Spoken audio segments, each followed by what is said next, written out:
కిడ్నీల్లో రాళ్లు ఉన్నాయని తెలిసినప్పుడు ఏం తినాలన్నా సంకోచిస్తూ ఉంటారు. రోజువారీ ఆహారంలో 1.25 పథ్యాలను పాటిస్తూ ఉంటారు. టమోటా, పాలకూర వంటి వాటిని పూర్తిగా దూరం పెట్టేస్తూ ఉంటారు. అలవాటు లేకపోయినా నీళ్లెక్కువగా తాగటానికి ప్రయత్నిస్తూ ఉంటారు. నిజానికి కిడ్నీల్లో రాళ్లు ఉన్నప్పుడు కఠినమైన పథ్యాలేవి అవసరం లేదు. అయితే కిడ్నీల ఆరోగ్యానికి ఉపకరించే ఆహారాల్ని ఎక్కువగా తీసుకోవటం, హాని చేసే ఆహార పదార్థాలకు దూరంగా ఉండటం మేలు. కిడ్నీల్లో రాళ్లు ఉన్నప్పుడు ఏం తినాలో, వేటికి దూరంగా ఉండాలో ఇప్పుడు తెలుసుకుందాం.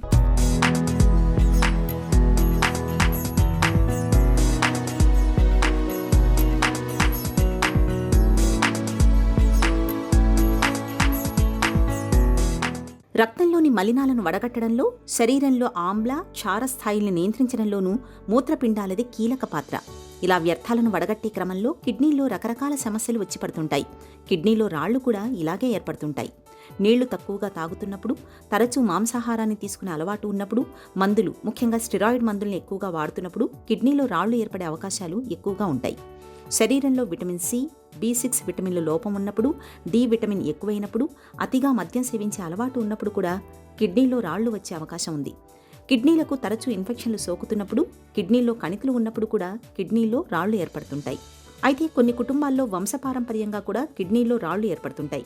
కిడ్నీలో రాళ్లు ఉన్నప్పుడు నిత్యం తినే ఆహారంలో కొన్ని ప్రత్యేక జాగ్రత్తలు తీసుకుంటే మంచి ఫలితం ఉంటుంది. కిడ్నీస్లో స్టోన్స్ అంటూ రాళ్ళు రావడం ఇవాళ రేపు చాలా ఎక్కువ మందిలో, పెద్దవాళ్ళు చిన్నవాళ్ళు అందరిలో వస్తూ ఉన్నాయి. ఈ కిడ్నీస్కి స్టోన్స్ 3 రకాల స్టోన్స్ ఉంటాయండి. ఆ రాళ్ళు 3 రకాలుగా వస్తాయి. ఒకటేమో కాల్షియం స్టోన్స్ అంటారు.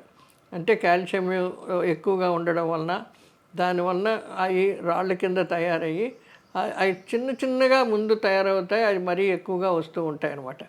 ఇంకొకటి ఏంటంటే యూరిక్ యాసిడ్ స్టోన్స్ అంటారు. ఇంకోటి కాల్షియం ఆక్సలేట్ స్టోన్స్ అంటారు. ఈ 3 రకాల రాళ్ళు ఉంటాయి. అది ఏ రకమైన రాయి వస్తుంది, ఏది పెరుగుతుంది అన్నది మనం టెస్ట్ చేయించుకొని దాని ప్రకారంగా మన ఆహార మార్పులు చేసుకోవాల్సిన అవసరం ఉంది. అసలు ఈ కిడ్నీ స్టోన్స్ రావడం ఏంటంటే ఎక్కువగాను డైజెషన్లో, ఈ జీర్ణం అయ్యేటప్పుడు తినే ఆహారం ఎన్నో రకాలుగా మారుతూ ఉంటుంది. అందులో చాలా మటుకు ఖనిజ లవణాలు ఎక్కువగా ఉంటాయి. అవి శరీరం ఎంత మటుకు తీసుకుంటుందో అంతా తీసుకొని మిగతాదంతాను మూత్రం ద్వారా అవి బయటికి పంపించేస్తాయి.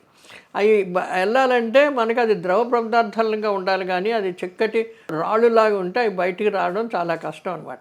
ఖనిజ లవణాలు ఏ అయితే శరీరం అబ్జార్బ్ చేసుకోలేదో, అది మనం ఎక్కువగా తిన్నప్పుడు అవి బయటకు, అది ఎంత మటుకు శరీరం తీసుకోగలదో అంత తీసుకొని మిగతాదంతాను విసర్జన చేస్తూ ఉంటుంది. అది చేసినప్పుడు అది నీటి రూపంగా ఉంటే కిడ్నీస్ ద్వారా ఆటోమేటిక్గా బయటికి వెళ్ళిపోతాయి. ఏ సమస్యలు రావు, ఇలాంటి రాళ్ళు రావడం కూడా ఉండదు.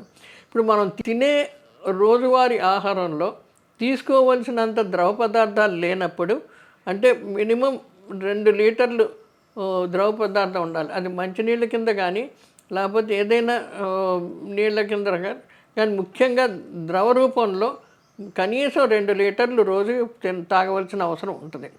అన్ని నీళ్లు లేనప్పుడు ఈ తిన్న ఆహారంలో ఏ అయితే ఖనిజ లవణాలు, కాల్షియం అని ఉంది, పొటాషియం ఉంది, ఇలాంటి ఖనిజ లవణాలు ఏ అయితే ఎక్కువ ఉన్నాయో, యూరిక్ యాసిడ్, కాల్షియం ఆక్సలేట్లు ఇవన్నీ ఏమైపోతాయంటే, అవి ఎక్కువ నీరు ఉన్నప్పుడు మనం తిన్న దాంట్లో అది ఎక్కువగా విసర్జన చేయవలసిన, ఎంత మటుకు శరీరం తీసుకోవాలో అంతా తీసుకొని మిగతాదంతా విసర్జన చేయాలి.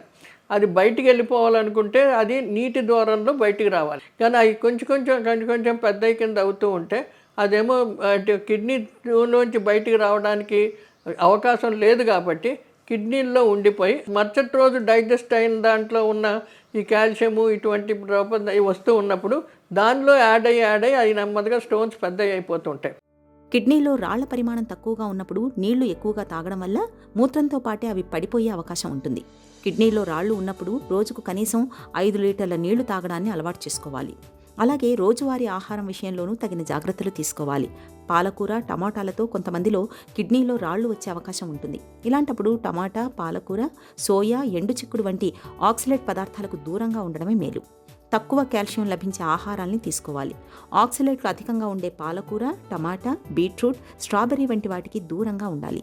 అలాగే ఉప్పు వాడకాన్ని, ప్రోటీన్ పదార్థాలని బాగా తగ్గించాలి. రాత్రిపూట మెంతులను నీటిలో నానబెట్టి ఆ నీటిని ఉదయాన్నే త్రాగడం వల్ల కిడ్నీలో ఉన్న రాళ్లు కరిగిపోతాయి. కొత్తిమీర ఆకుల్ని చిన్న చిన్న ముక్కలుగా చేసి గ్లాసు నీటిలో వేసి 10 నిమిషాల పాటు మరిగించాలి. ఆ నీటిని ప్రతిరోజు తాగడం వల్ల కిడ్నీలో రాళ్లు కరిగిపోయే అవకాశం ఉంటుంది. ఈ స్టోన్స్ ఫార్మేషన్ ముఖ్యంగా మన డైట్ ప్రాపర్గా లేనప్పుడే ఈ స్టోన్స్ వస్తాయి. ఇంకోటి ఏంటంటే చాలా ఆకుకూరలో, ముఖ్యంగా పాలకూరలో వాటిల్లోనూ ఆక్సలేట్ అని ఉంటుంది. ఇప్పుడు మనం ఆకుకూరలు ఎక్కువగా తిన్నప్పుడు, పాలకూర ఉందనుకోండి, పాలకూర టమాటా వాడితే కాల్షియం ఆక్సలేట్ స్టోన్స్ కింద ఫామ్ అవుతాయి.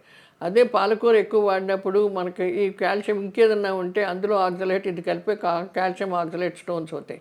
ఇలా మనం తినే ఆహారంలో ఇటువంటి కాంబినేషన్స్ వలన ఈ కాల్షియం ఆక్సలేట్ స్టోన్స్ రావడం వలన ఆ స్టోన్స్ మరి నీటి శాతం ఎక్కువ లేకపోతే యూరిన్ క్వాంటిటీ తక్కువైపోయినప్పుడు ఈ స్టోన్స్ కింద ఫామ్ అవుతాయి. ఇంకో రెండోది ఏంటంటే ఇప్పుడు మనం తీసే మాంసకృతుల్లో ముఖ్యంగా జంతు సంబంధ మాంసకృతులు అంటే మటను, చికెను ఇలాంటిది ఎక్కువగా తిన్నా, తర్వాత కోడిగుడ్లు ఇవన్నీ ఎక్కువగా తిన్నప్పుడు అందులోనేమో ప్రోటీన్స్ ఎక్కువగా ఉంటాయి. ఆ ప్రోటీన్స్ ఇదైనప్పుడు అది విసర్జనకి యూరిక్ యాసిడ్ కింద ఫామ్ అవుద్ది. అది నెమ్మదిగా చిన్న చిన్న స్టోన్స్ కింద ఫామ్ అవుద్ది. కానీ మనం ఎక్కువగా తీసి ఆ యూరిక్ యాసిడ్ బయటికి రానివ్వకుండా మనం చేసుకుని ఉంటే అవి సన్న సన్న స్టోన్స్ కింద ఫామ్ అవుతాయి. దాన్ని యూరిక్ యాసిడ్ స్టోన్స్ అంటారు. ఇలా కాల్షియం స్టోన్స్ ఉంటాయి, కాల్షియం ఆక్సలేట్ స్టోన్స్ ఉంటాయి, యూరిక్ యాసిడ్ స్టోన్స్ అని ఉంటాయి. ఇలాంటి 3 రకాల స్టోన్లు ఉంటాయి.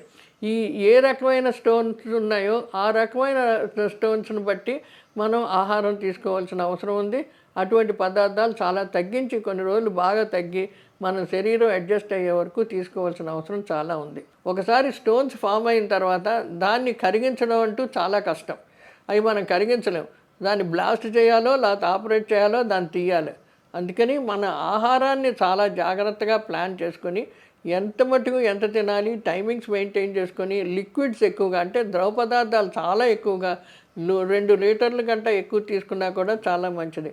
ఆ నీళ్లు తిరుగుతూ ఉంటే ఏ అయితే ఖనిజ లవణాలు ఉన్నాయో, వేస్ట్ ప్రోడక్ట్స్ కంటే ఏది ఉన్నాయో అవి విసర్జనకి వీలుగా కిడ్నీస్కి ఎక్కువ స్ట్రెయిన్ ఇవ్వకుండా తీసేయడం ఉంటే మనకి చాలా బాగుంటుంది. మీరు ఏమేమి ఆహారాలు తీసుకోవచ్చు, ఎంత తీసుకోవచ్చు అన్నది ఓ చిన్న ఇది పట్టిక చెప్తాను. మనకి పిండి పదార్థాలు మ్యాక్సిమం 300 గ్రాముల కంటే రోజుకి ఎన్ని విధాలుగా అన్నా ఏంటంటే ఇటు టిఫిన్లు అవ్వచ్చు, రాత్రి భోజనం అవ్వచ్చు, లేకపోతే మధ్యాహ్నం దోశల కింద ఇట్ల కింద ఏది రకంగా తీసినా 300 గ్రాముల కంటే ఎక్కువ తినకూడదు. తర్వాత 30 గ్రాముల కంటే ఎక్కువ జంతు సంబంధమైన పదార్థాలు తీసుకోవాలి. 30 కంటే ఎక్కువ తీసుకోకూడదు. ఇక్కడ అదేవిధంగా 60 గ్రాములు పప్పులు తినాలి. పప్పుల్ని ఇప్పుడు జంతు సంబంధమైన ఆహార పదార్థాలు ఎక్కువ తిన్నప్పుడు పప్పుల శాతం మనం తగ్గించుకోవచ్చు. అది అక్కడ మటుకు బ్యాలెన్స్ చేసుకుంటూ ఉండాలి. 30 గ్రాములు తీసుకున్నాం కాబట్టి అది 60 గ్రాములు ఉన్నాయి, 60 గ్రాములు తీసుకొని ఇది 30 గ్రాములు తీసుకుంటే ఇందులో ఉన్న ప్రోటీన్స్, ఇందులో వచ్చిన యూరిక్ యాసిడ్స్ ఇవన్నీ చాలా ఎక్కువైపోవడం వలన మనం తీసే ఇది విసర్జనకి కావాల్సినంత నీటి పదార్థం, ద్రవ పదార్థాలు లేకపోతే అవి మళ్ళీ స్టోన్స్ కింద ఫామ్ అవుతాయి. ఇలాగ జాగ్రత్తగా మనం కాపాడుతూ ఈ ఆహార పదార్థాలు ఈ చిన్న లక్షణాలు మనం చేస్తూ స్టోన్ వచ్చిన తర్వాత చేసేది చాలా కష్టం. స్టోన్స్ రానివ్వకుండా చేసుకొని వచ్చినట్లని పెరగనివ్వకుండా చూసుకోవడం చాలా ఇంపార్టెంట్. కిడ్నీలను ఆరోగ్యంగా ఉంచుకోవడానికి ఆహారంలో కారం, మసాలాలు బాగా తగ్గించాలి. అధిక మసాలా కలిగిన ఆహారాలు కాలేయం, కిడ్నీలపై చెడు ప్రభావాన్ని చూపిస్తాయి. మామూలు ఉప్పుకు బదులుగా సీ సాల్ట్ వాడడం మేలు. అసలు ఉప్పును పూర్తిగా మానుకోవడం మరీ మంచిది. సిగరెట్లలో కాడ్మియం అనే మెటల్ ఉంటుంది. అది కిడ్నీల లైనింగ్లో పేరుకుపోయే ప్రమాదం ఉంటుంది. కాబట్టి కిడ్నీలు బాగుండాలంటే ధూమపానం అలవాటుకు గుడ్ బై చెప్పడం మంచిది. కాఫీ, టీలలో ఉండే కెఫీన్ కిడ్నీలకు మంచిది కాదు. కెఫీన్ మూలంగా కిడ్నీలో రాళ్లు వచ్చే అవకాశాలు పెరుగుతాయి. పెయిన్ కిల్లర్స్ అతిగా వాడకూడదు. అనవసర మందులు కిడ్నీలకు చేటు చేస్తాయి. హై బీపీ, షుగర్ జబ్బులతో బాధపడుతున్నప్పుడు వాటిని చక్కగా అదుపులో ఉంచుకోవాలి. తీవ్రమైన ఒత్తిడికి గురి కాకుండా చూసుకోవాలి. తరచూ కిడ్నీలకు సంబంధించిన పరీక్షలు చేయించుకుంటూ ఉండాలి. ఈ జాగ్రత్తలు కిడ్నీలను చక్కటి ఆరోగ్యంతో